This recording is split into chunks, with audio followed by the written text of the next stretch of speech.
Dear students, welcome to my class. Today we will discuss about the expression for first order reaction for rate constant. आज की इस class में हम लोग बात करेंगे फर्स्ट ऑर्डर रिएक्शन के लिए रेट कांस्टेंट या वेग स्थिरांक के व्यंजक के बारे में। मान लीजिए कोई रिएक्शन है जिसमें अभिकारक A उत्पाद B में बदल रहा है। ठीक, हम ये मान के चलें कि प्रारंभ में अभिकारक A की जो कंसंट्रेशन है वो स्मॉल a है। प्रारंभ में प्रोडक्ट B की कंसंट्रेशन 0 रही होगी। ठीक, हम ये मान रहे हैं आफ्टर टाइम t या t समय बाद जो अभिकारक A है उसकी सांद्रता A-x बचती है। ठीक, और उत्पाद B की सांद्रता x मोल प्रति लीटर हो जाती है। ठीक, हम लोगों ने पढ़ा होगा द्रव अनुपाती क्रिया का नियम। उसमें हमें ये बताया जाता है कि अभिक्रिया का जो वेग है, अभिक्रिया का वेग अभिकारकों के सक्रिय द्रव्यमान के समानुपाती होता है।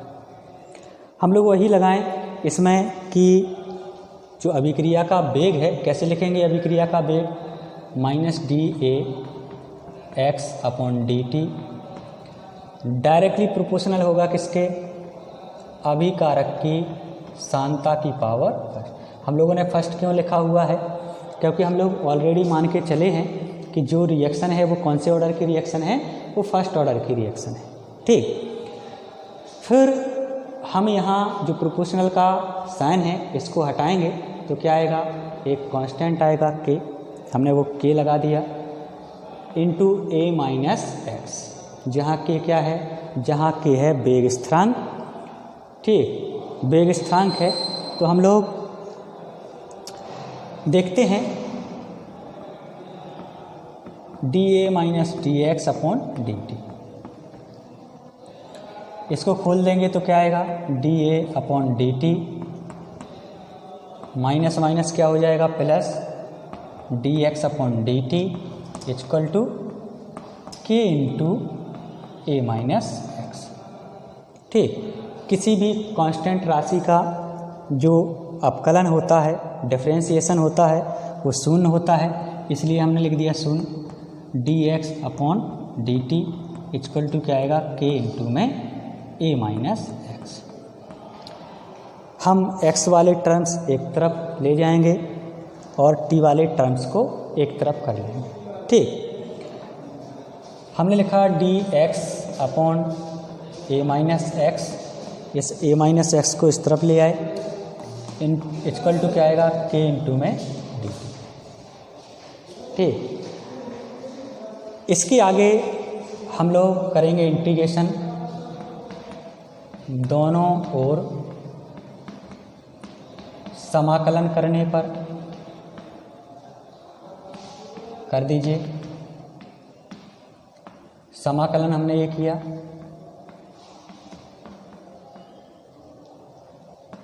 क्या आएगा, k इंटू dt का समाकलन। ठीक, देखिए समाकलन हम आपको बताएं 1/x का x के सापेक्ष में होता है ln x, या इसी को लिख सकते हैं हम लोग log e⁻x। चूँकि हमें A-x का करना है, हमें 1/x नहीं दिया है, इसलिए हम लोग क्या करेंगे, इसको सबसे पहले सब्स्टिट्यूट करेंगे, फिर जाके समाकलन करेंगे। हमने क्या किया, हमने किया माना A-x इक्वल टू y। ठीक, इसका अपकलन कर दीजिए। अपकलन करने पर क्या होगा, dA A का अपकलन, x का अपकलन और ये y का अपकलन।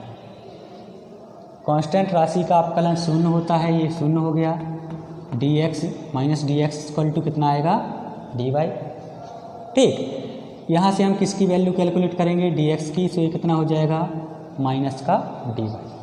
सब्स्टिट्यूट कर दीजिए, यहाँ dx की जगह हम लोग कितना लिखेंगे माइनस dy लिखेंगे, a माइनस एक्स की जगह पे कितना लिखेंगे हम लोग y लिखेंगे। ठीक, यहाँ करते हैं इंटीग्रेशन, समाकलन का निशान, dx की जगह पे लिख दीजिए माइनस, ये लगा दिया dy,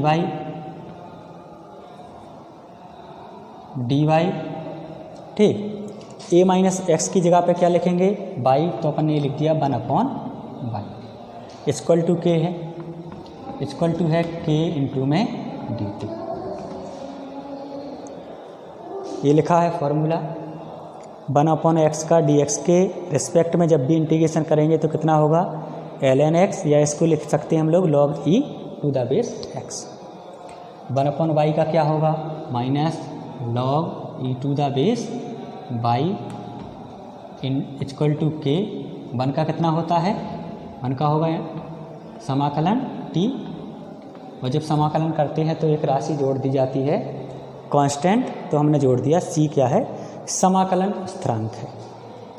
ठीक, y को रिप्लेस करिए, जो हमने माना था log e, y की जगह पे क्या लिख सकते हैं हम लोग लिख सकते हैं a माइनस एक्स, सो हमने लिख दिया a minus X equal to कितना आएगा के टी प्लस में c। इसको डाल दिए समीकरण नंबर 1।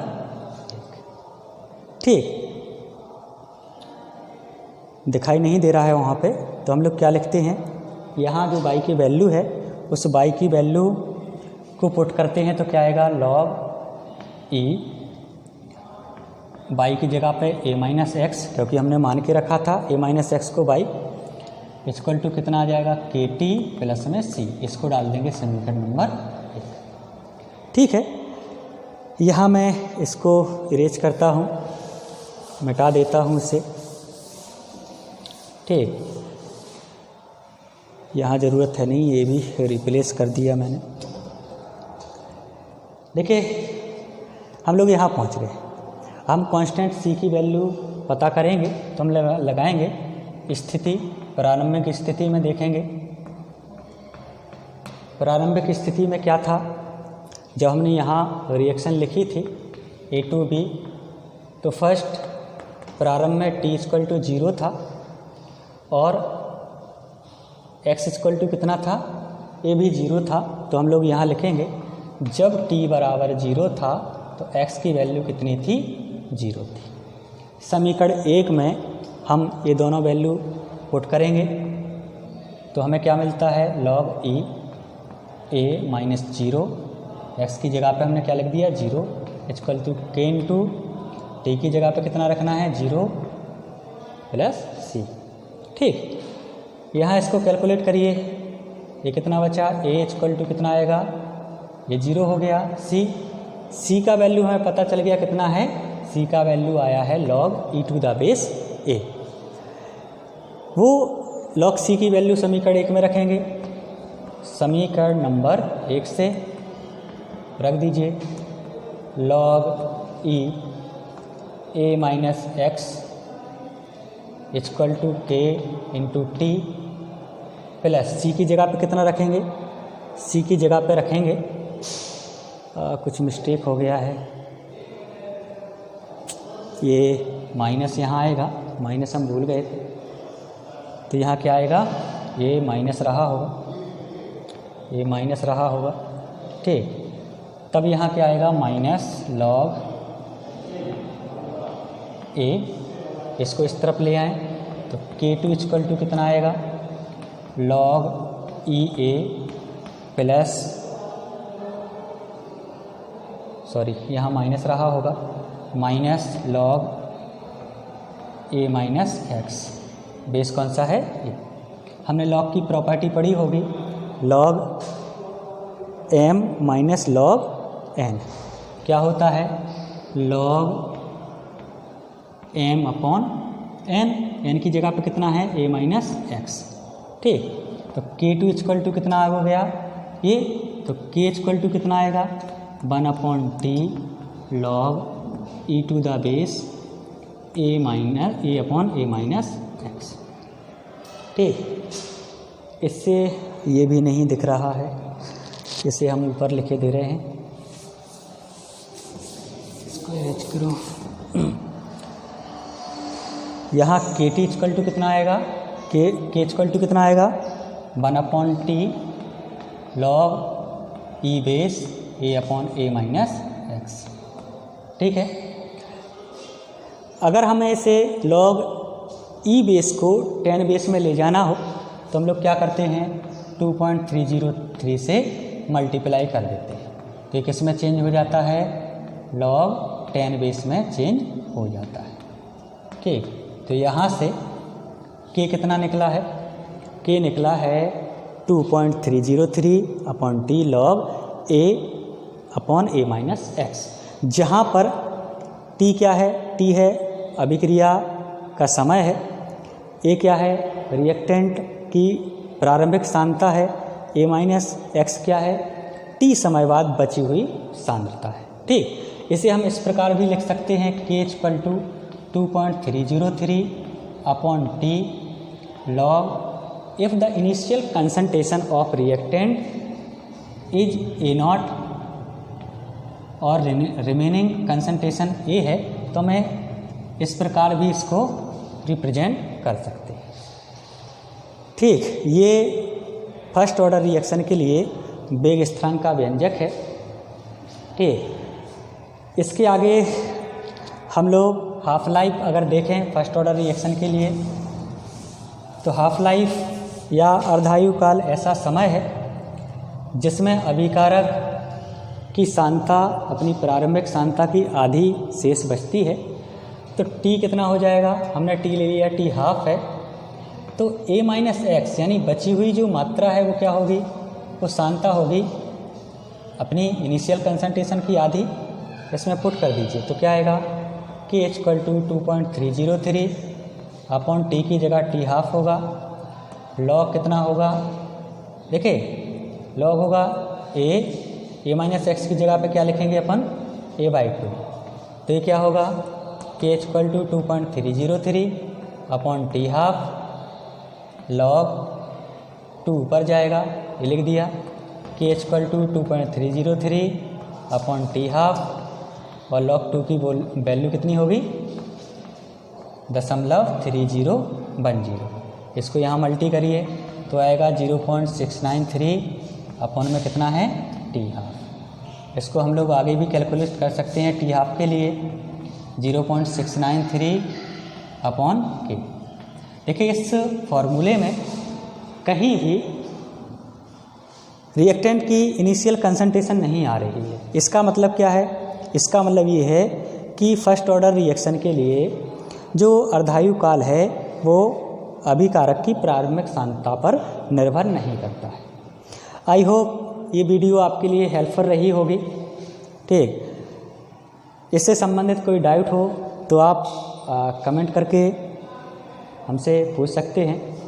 इसके आगे केमिकल काइनेटिक्स में और डिफरेंट टाइप्स की रिएक्शन के बारे में बात करेंगे, शून्य ऑर्डर के बारे में बात करेंगे। देखते हैं नेक्स्ट वीडियो में।